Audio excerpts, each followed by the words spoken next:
Hi guys, welcome to the Fulcrum Kitchen. This is Chris with a really nice recipe for Italian flatbreads called Piadina.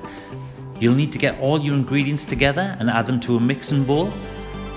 Bring together with a fork, and then you can get your hands in and start to knead and make a nice dough so it's soft. It shouldn't be sticky at this point. If so, add a little touch of flour. Leave to rest for 45 minutes, covered with cling film. Once rested, portion up into 6 equal parts and cover again for another 10 minutes.